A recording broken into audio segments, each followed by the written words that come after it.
Hola, buenas tardes. Hoy vamos a hablar del alumbramiento normal y patológico. El alumbramiento es el mecanismo mediante el cual se produce el desprendimiento y la expulsión de la placenta y las membranas ovulares. Se decía que luego de la expulsión del feto o después del nacimiento del feto existía una pausa fisiológica que disminuía o interrumpía la actividad contráctil del útero.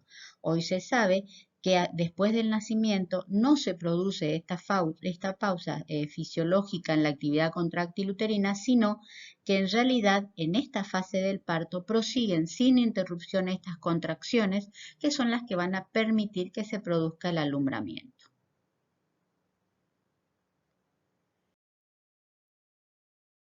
El periodo placentario normal, que sería el alumbramiento, constituye lo que nosotros llamamos el tercer y último periodo del parto. Consiste, como ya dijimos, en la eliminación de la placenta y los anexos ovulares del aparato genital.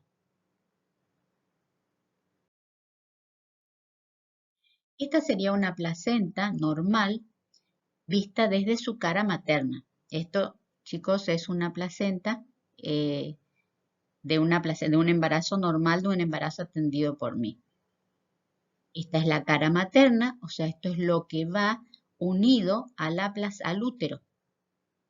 ¿Tá? Y esto sería la cara fetal, donde vamos a ver el cordón umbilical y las membranas. Las membranas se ven un pedacito por acá. Esto es lo que sería dentro de la bolsa de las aguas.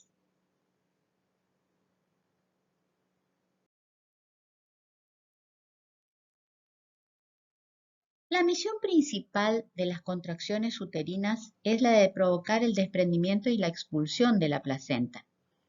La contracción y retracción del útero conducen a una reducción de la superficie y esta, a través del desplazamiento de la superficie, al desprendimiento de la placenta.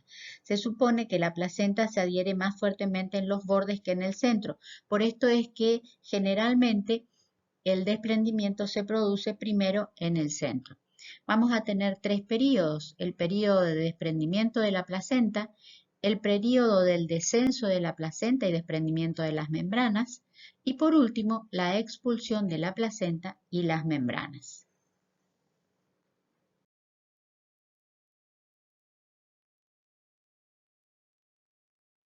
¿Cuáles serían los mecanismos del desprendimiento de la placenta? El mecanismo se basa en la acción de dos factores. Por un lado, las contracciones uterinas. Por otro lado, el hematoma útero-placentario o retroplacentario. Nosotros hablamos de que se debe producir la disminución del volumen uterino y para esto van a ayudar las contracciones, y por otro lado la formación del hematoma retroplacentario, que es lo que va a hacer que se desprende. Recuerden que hablábamos de que la placenta está unida más fuertemente en la periferia que en el centro, por eso es que se produce el hematoma. Y el hematoma va haciendo de alguna manera una especie de dehiscencia de la placenta y separando el útero de la placenta, y por eso se produce el hematoma que va entrando y va haciendo la separación. En general, se precisan entre 1 a 6 contracciones poco dolorosas para desprender los anexos, en los casos normales, aunque esto supone un tiempo a promedio de entre 5 y 30 minutos. Después vamos a ver las patologías y ahí vamos a ver que cuando pasamos los 30 minutos ya estamos en la patología, digamos, en la placenta, en lo que sería una patología de desprendimiento. Dado que los intentos por extraer la placenta antes de su separación son inútiles y peligrosos, es importante que reconozcamos los signos de desprendimiento placentario. Y aquí tenemos algunas cosas que sí o sí nos vamos a tener que acordar y que tenemos que tener en cuenta. El útero, generalmente, que es más firme, se vuelve globuloso. Y este sería el primer signo, o sea, se vuelve más blando y globuloso. Podemos tener fuga repentina de sangre o no, y ahora vamos a ver los mecanismos que ustedes lo están viendo ya acá también. El útero se eleva en el abdomen, ya que la placenta, una vez que se separa, desciende por el segmento inferior y la vagina, y su volumen empuja el útero hacia arriba. Y por otro lado, la salida del cordón umbilical de la vagina que desciende espontáneamente. Esto indicaría, ¿no es cierto?, que la placenta ha descendido. Nunca debemos, y esto es muy importante, nunca debemos forzar la expulsión. O sea, no debemos tironear el cordón, porque esto podría provocar dos cosas. Uno, que se rompa el cordón y que no podamos sacar la placenta, que haya una retención placentaria. Y por otro lado, que se nos invierta el útero, que la placenta no se haya desprendido completamente y que se produzca lo que se llama una inversión uterina. Bueno, ¿cuáles serían los mecanismos? Los mecanismos básicos son dos, el mecanismo de Bodelock-Schultz y el mecanismo de Bodelock-Duncan.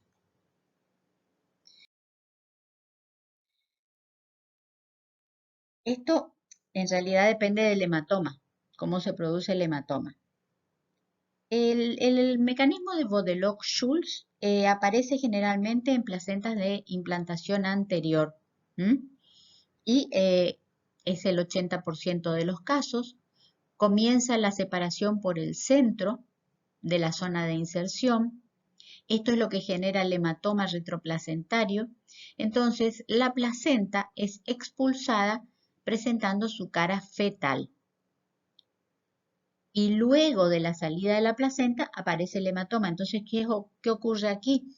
Que lo que ocurre es que lo que va a pasar es que yo voy a tener el sangrado después que salió la placenta. ¿Mm? Generalmente la cara fetal ya sale doblada y los bordes generalmente fijan un poco hasta último momento la pérdida de sangre. Entonces, por eso la pérdida es escasa al principio y después es mayor. Y después tenemos el desprendimiento de Bodelock-Duncan, que constituye el 25 al 30% del resto. Generalmente la inserción del Bodelock-Duncan es porque es en el segmento. Ocurre cuando el desprendimiento se produce en los bordes y no en el centro, como era acá. Generalmente vamos a tener el sangrado previo. ¿Por qué? Porque el hematoma sí que es retroplacentario, pero como se me desprende del borde, lo que yo voy a tener que va a salir primero es la sangre y después va a expulsarse la placenta, que va a salir primero por la cara materna. ¿Por qué? Porque es lo primero que se va a desprender. La pérdida, en el caso del Bodelock-Duncan, persiste durante todo el desprendimiento.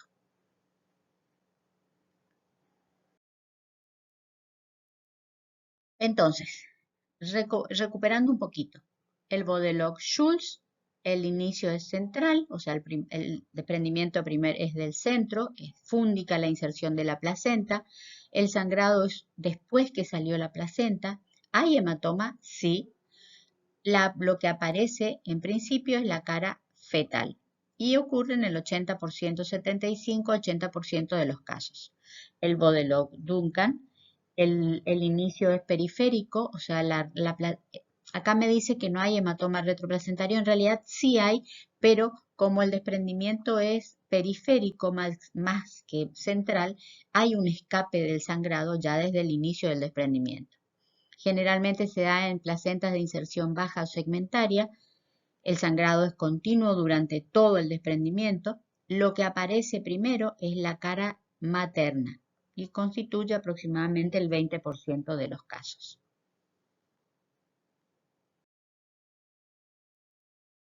Y aquí tenemos lo que ya vimos. La cara materna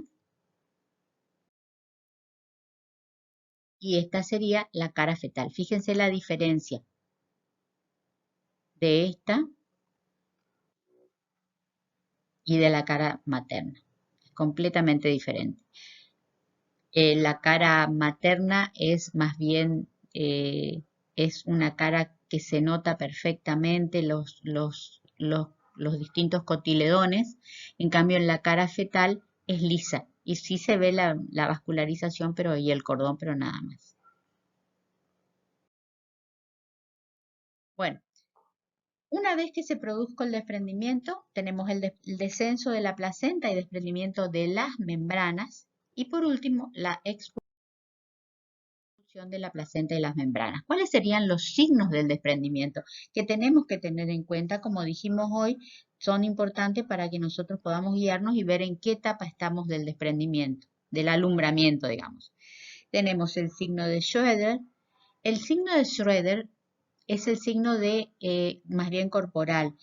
El fondo uterino, si la placenta no se ha desprendido, llega generalmente hasta el ombligo. Si la placenta está desprendida, el fondo disminuye por debajo de 2 o 3 traveses de dedo por encima del ombligo. Aumenta porque, acuérdense que decíamos que la placenta al bajar empuja al cuerpo del útero hacia arriba. Entonces vamos a tener que aumentan aproximadamente 2 traveses de dedo, pero es un útero blando. Y generalmente se lateraliza hacia la derecha. ¿tá?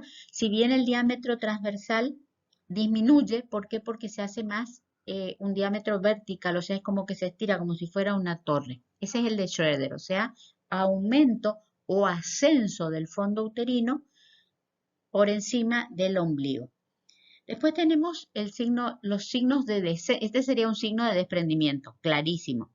Después tenemos los signos de descenso, que serían los segmentarios. Ahí tenemos el de Alfeld, el de Kussner, el de Strassman y el signo de Fabry. El de Alfeld es cuando nosotros colocamos una coger, una pinza de coger en el cordón a la altura de la vulva, bien a la salida de la vagina. Entonces, y esperamos y miramos, observamos y cuando la placenta se va desprendiendo, esa coger va, obviamente, se va alejando de la vulva. Ese es el de Alfeld, eso no lo tenemos que tocar. Después tenemos el de Kussner. El de Kussner es el más eficaz de todos, que es cuando yo con una mano desplazo el útero hacia arriba y en dirección, digamos, más o menos, o sea, desde el promontorio hacia arriba, lo desplazo. Y con la otra, lo que yo hago es que yo veo que el cordón no se mueve. O sea, si yo al desplazar con la mano el útero hacia arriba, si el cordón se va hacia arriba es porque no está desprendido. Pero si el cordón desciende o se mantiene quieto, se mantiene, digamos, inmóvil, es porque la placenta se desprendió. Se mantiene fijo, se desprendió. Podrían ir juntos el de Alfeld y el Kussner, porque puedo poner mi coger, digamos, en la vulva y empujar el útero hacia arriba, desplazarlo hacia arriba. Y ahí voy a lo mejor, si no me doy cuenta, si está solo el cordón, con la coger sí me voy a dar cuenta. Este es, yo diría, uno de los más comunes y de los más eficaces. Y después tenemos el signo de Fabry o el signo de Strassman, o del pescador, digamos, que es cuando colocamos la coger y realizamos pequeñas sacudidas rítmicas, ¿tá? Que se transmiten en el fondo del útero. Si la placenta no está desprendida, o sea, es como si estuviera pescando, por eso se llama signo del pescador. Digamos, yo lo que hago es sacudo levemente, rítmicamente, desde tomándome la coger, y yo voy a ver que el fondo del útero también se mueve al ritmo de esa sacudida. Si la placenta está desprendida, al yo hacer ese movimiento, no se moviliza el fondo del útero. Ahora, cuidado con este movimiento, tiene que ser muy delicado, muy, muy delicado, porque podría llegar a generar las dos complicaciones que ya les mencioné, o bien la ruptura del cordón, o bien la inversión del útero. ¿Está?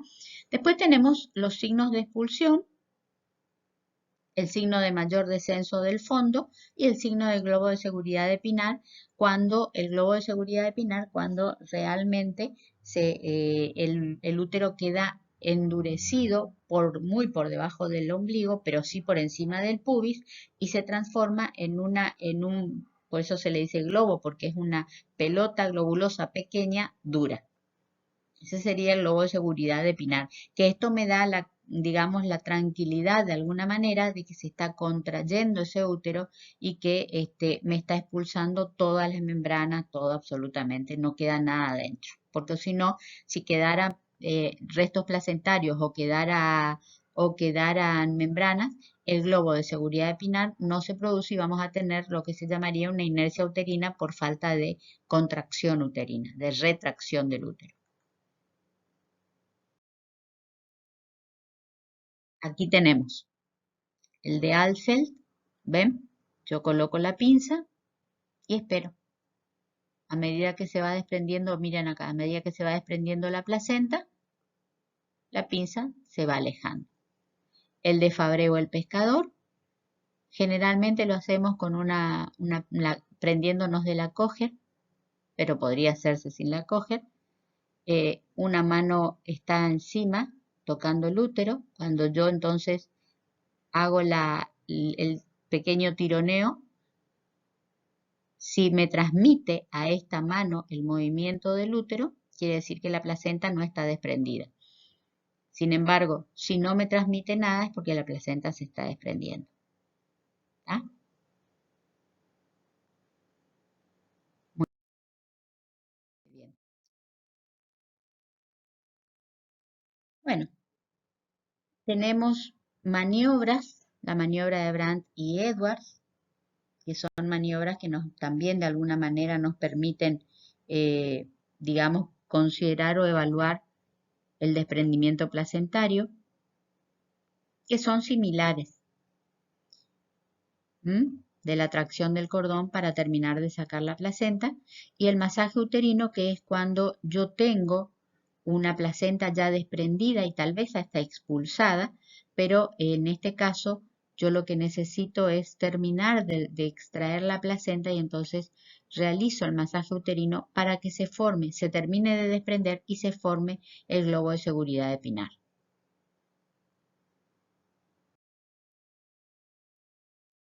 ¿Cuál sería la interpretación clínica del periodo placentario?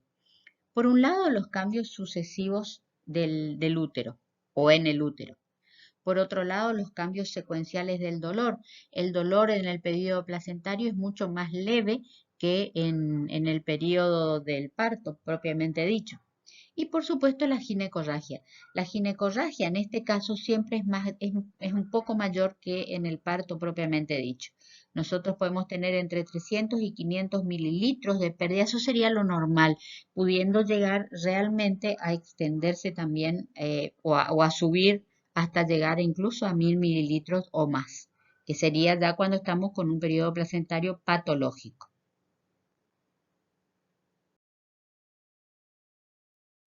¿Qué tenemos que tener en cuenta cuando hablamos de la atención del periodo placentario? El alumbramiento espontáneo, que dijimos, se produce alrededor de los 30 minutos, entre 5 y 30 minutos habíamos dicho. No debemos realizar ninguna maniobra, lo máximo que podemos hacer es el masaje uterino, pero desde el fondo del útero tratando de acelerar ese desprendimiento. Después tenemos la maniobra de Dublín.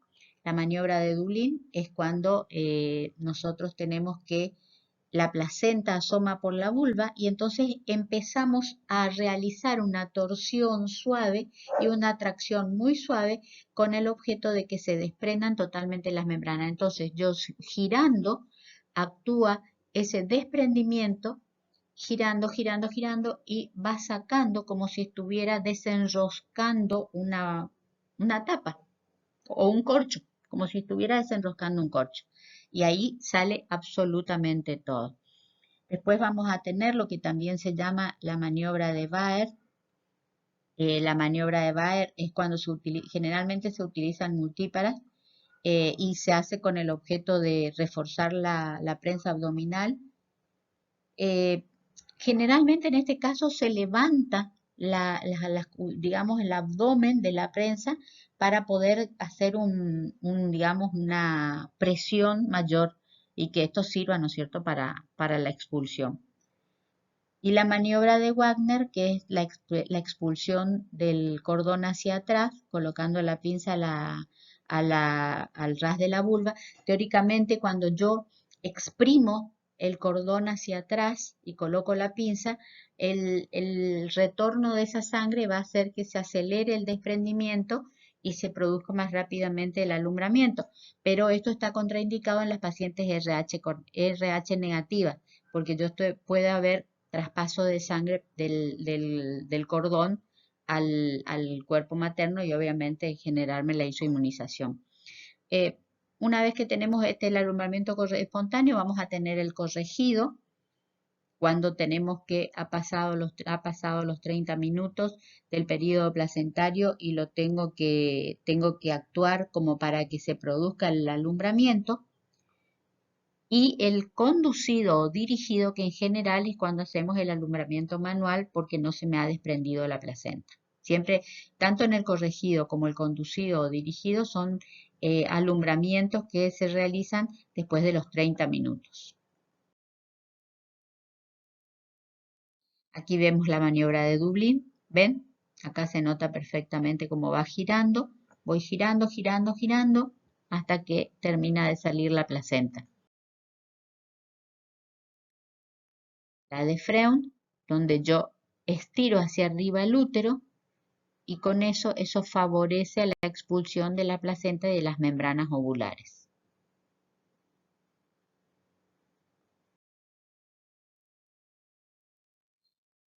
Bueno, así llegamos a lo que sería la atención del post-alumbramiento, o también llamado cuarto periodo, que dura entre 1 a 3 horas. En realidad tiene una importancia clínica superlativa. ¿Por qué? Porque aquí es donde pueden aparecer dos patologías, dos patologías muy, muy graves que pueden descompensar a la paciente, que son la inercia uterina y las hemorragias. La inercia uterina por falta de retracción uterina por distintas causas, y la hemorragia a consecuencia de esta inercia uterina, generalmente o bien por desgarros o rupturas.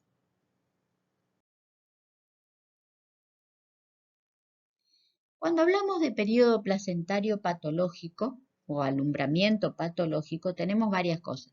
La inercia uterina que acabamos de nombrar, generalmente se da en el caso donde tenemos una sobredistensión del útero, en embarazos gemelares, en embarazos con fetos macrosómicos, o a veces en pacientes en el extremo de la edad reproductiva que tienen un útero menos sensible a la dinámica, porque ya es un tejido muscular más agotado, digamos, que el de una mujer en edad fértil, no digo adecuada, porque hoy en día no se puede hablar de adecuada, pero en una edad fértil por debajo de los 35 años.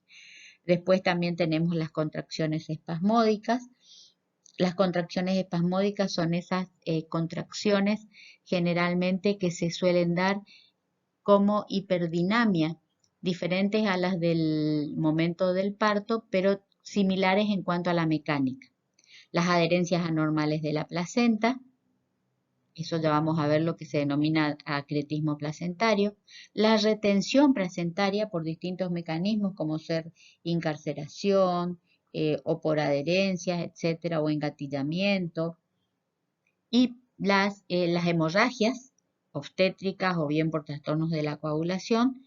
Y por supuesto la inversión uterina. Esto sería todo pero es todo grave. Todo es grave y todo hay que actuar rapidísimo porque todo puede descompensar a la paciente. Entonces, empecemos por la inercia uterina. La inercia uterina, primitiva por alteración estructural del miometrio, o sea, por falta de tejido muscular fuerte.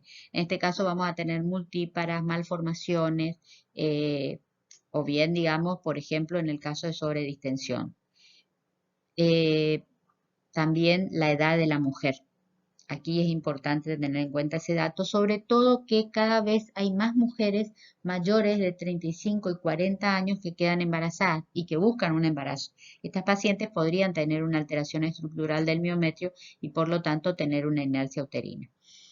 Las secundarias generalmente es por agotamiento, o sea, aquel útero sobredistendido o aquel útero con partos prolongados, con una dinámica uterina muy extensa. Entonces se produce lo que sería el agotamiento del útero y esto me lleva a una inercia uterina. Completas cuando no ha habido ni desprendimiento ni expulsión de placenta ni membrana, y parcial cuando han habido desprendimiento y expulsión, digamos, desprendimiento parcial o total, y puede o no haber habido expulsión, puede haber habido una expulsión parcial o sin expulsión. En general, la inercia uterina se da cuando no ha habido expulsión de la placenta, o sea, sin expulsión de la placenta. Esto es algo que es complicado. Las contracciones espasmódicas, como dijimos, las vamos a tener que pueden ser generalizadas porque toman a todo el cuerpo del útero, o bien pueden ser localizadas. Las localizadas, o sea, solamente una parte, es cuando una parte del útero se, digamos, se contrae o se retrae y entonces no permite o hay un espasmo que hace que no se pueda expulsar la placenta. Entonces vamos a tener la incarceración de la placenta o el espasmo de la anilla de Bandel. Ahora vamos a ver. Y también tenemos el espasmo de un cuerno del útero, que ahí es donde vamos a tener lo que se llama como encastillamiento placentario y engatillamiento placentario. Acá tenemos el espasmo del anillo de Bandel. Aquí está, sobre el segmento, esta es la parte del segmento, y aquí se produce a nivel del anillo de Bandel, se produce un espasmo que hace que se produzca una retracción continuada.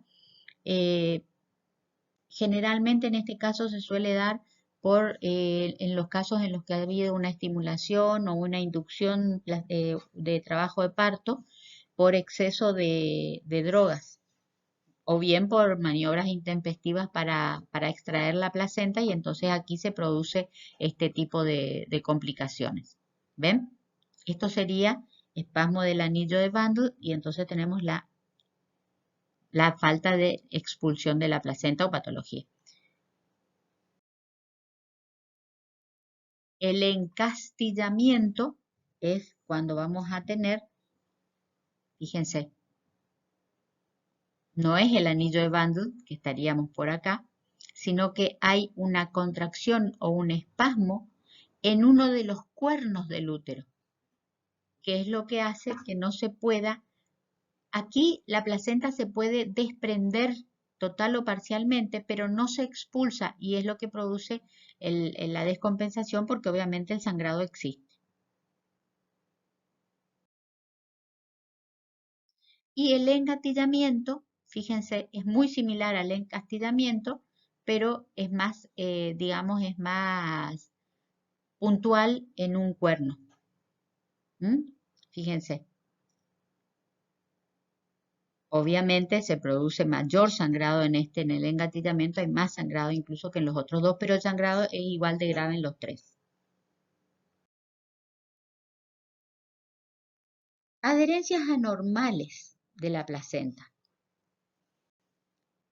Dentro de las adherencias anormales vamos a tener, según la invasión, vamos a tener lo que, ¿se acuerdan que yo les había nombrado el acretismo? Vamos a tener la placenta acreta, la placenta increta, percreta y la acreta usurans o destruens. Y según la extensión va a ser total, parcial o focal.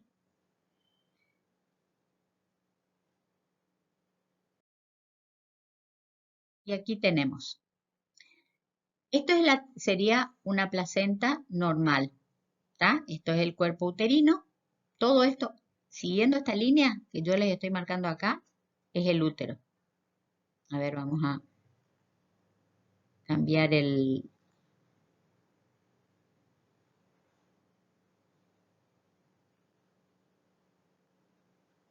Esto es, hasta acá es el útero y esto es placenta. Todo esto es placenta. ¿Qué ocurre? Esto más rosadito es el útero. Y esto sería el endometrio. En la placentación normal, nosotros vamos a tener la placenta, vamos a tener el endometrio y vamos a tener el útero. Esto es lo que se desprende y bueno, y de aquí se facela, etc. El acretismo es cuando yo voy a tener invasión del endometrio, ¿m? Y hay una mayor, digamos, una mayor, ¿cómo se llama ahí? ¿Cómo les puedo decir? Como que se prende, anclaje. Hay un mayor anclaje de la placenta en el útero, en el cuerpo del útero, en el músculo, en el miometrio. ¿M?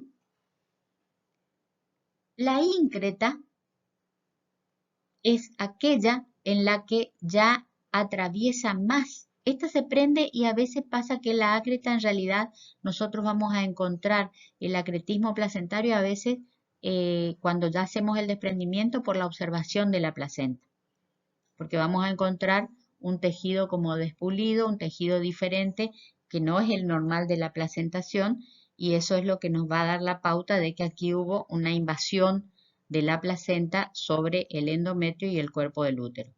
La íncreta ya generalmente no se produce el desprendimiento de la placenta. ¿Por qué?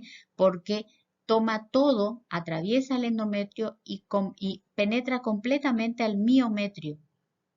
¿Estamos? O sea, realmente toma, acá está pequeño, digamos, pero puede llegar a tomar toda la pared del útero. Y la percreta atraviesa completamente la pared del útero, pudiendo llegar incluso a órganos vecinos. Estas son entonces adherencias anormales de la placentación, que por supuesto, si yo no las tengo en cuenta o no hice un diagnóstico por ecografía previo, puedo llegar a tener problemas en el momento del parto, desde inversiones uterinas o ese tipo de cosas. Después tenemos la retención placentaria.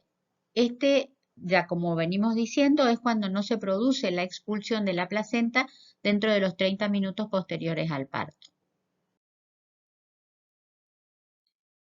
Las hemorragias. Vamos a tener las hemorragias del alumbramiento y las hemorragias del posalumbramiento. Y si ustedes ven, volvemos a repetir prácticamente todo. Las del alumbramiento van a estar relacionadas con la inercia uterina, que ya vimos, con las contracciones espasmódicas, con el acretismo placentario, dependiendo de cuál es el tipo de acretismo o de adherencia anómala, también vamos a tener el tipo de hemorragia. Y por lesiones de partes blandas, como pueden ser rupturas del cuello o pueden ser lesiones generalmente pueden ser las roturas a nivel del cuello del útero. Esos desgarros de cuello que dan mucho sangrado y que se hacen o se exteriorizan más cuando tengo el alumbramiento.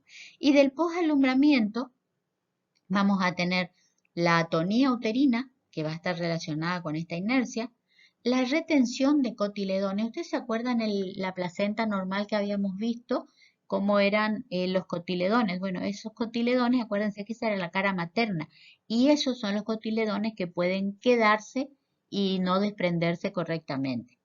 El acretismo placentario, por una mayor, digamos, fijación de la placenta al cuerpo del útero. Las lesiones del canal del parto, y aquí sí entran a jugar, por ejemplo, los desgarros de vagina o de vulva, y por supuesto las coagulopatías generalmente relacionadas a alguna patología concomitante o a trabajos de partos prolongados.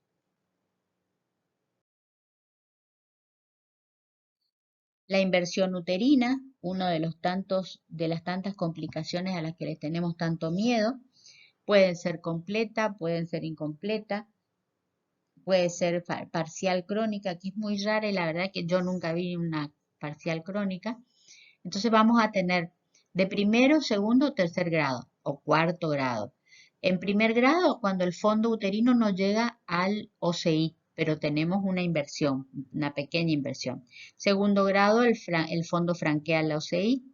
Tercer grado, el fondo desciende en vagina y se exterioriza. O sea, yo voy a ver el fondo del útero. Y cuarto grado cuando se invierte completamente. Esa sería la inversión completa. Obviamente, en la inversión completa es la más fácil. ¿Por qué? Porque la paciente presenta un sangrado vaginal muy abundante, dolor epigástrico muy intenso, siempre que la paciente no haya tenido una anestesia peridural, porque en ese caso no lo sentiría. Y en un 40% de los casos puede asociarse a un shock hipovolémico por la pérdida de sangrado. Y la placenta generalmente, en la mayoría de los casos, no está desprendida. Vamos a ver, en el introito vemos una masa grande, eritematosa, y claro, si hacemos la palpación a nivel del útero, no lo vamos a identificar. La incompleta es más difícil de diagnosticar, que sería puede ser la de primero o segundo grado, esas dos serían las incompletas. Los signos son más sutiles y en realidad aquí es donde vamos a ver por qué podemos confundir ese fondo uterino que vamos a verlo allá al final de la vagina con pólipos o miomas. Pero de todas maneras la clínica es soberana y es muy parecida a la completa. Y después tenemos la crónica parcial, que era la que les mencioné al principio, pero que en realidad esta eh, no hay una, digamos, no hay una explicación para que haya una inversión uterina crónica. Y por supuesto no se habla de que cuando es crónica parcial podría hacerse, digamos, exteriorizarse el útero dentro de los 15 o 20 días posteriores al parto. Pero la verdad es que esto sería muy grave. ¿Por qué? Porque la paciente, si está teniendo una inversión, va a estar teniendo mucho sangrado y obviamente esto no es algo que la va a dejar indemne. Pero bueno, yo no vi nunca, a pesar de que está descrito en los libros.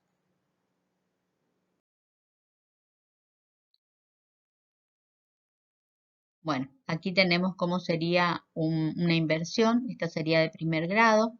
No podemos determinar el fondo bien. ¿Por qué? Porque el fondo se hunde, por decirlo groseramente, pero no se exterioriza. Esta sería una parcial o incompleta. Eh, la de segundo grado, el fondo puede verse digamos, en el cuello. ¿m?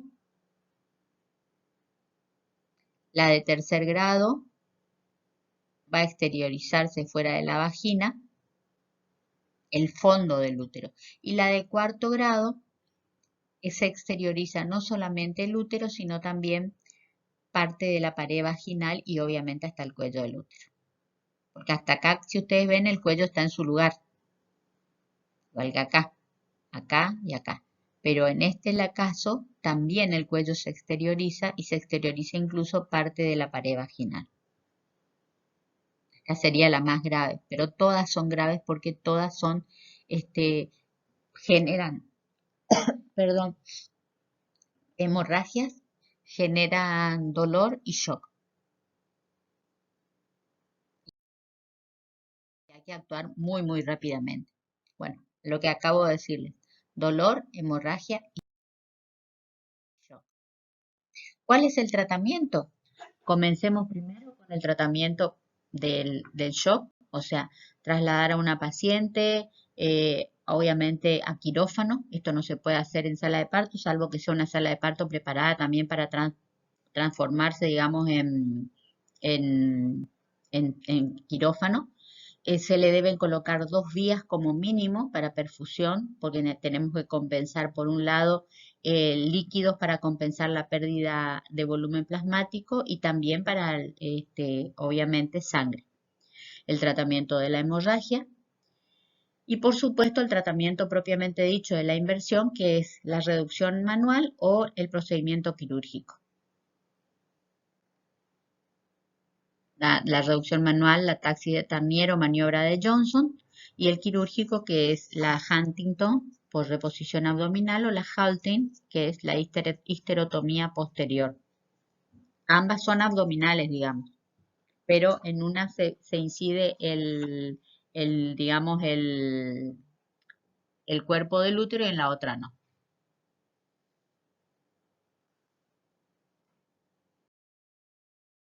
Aquí tenemos, ¿está? La de Johnson, entonces yo tomo el útero delicadamente y con la mano, yo tengo que hacer un puño, empiezo delicadamente digamos, a introducir el útero, muy delicadamente porque ese útero está hecho una manteca, y con la mano en puño la llevo hasta el fondo. Esa sería la de Johnson, la más común y la más útil, digamos. Bueno,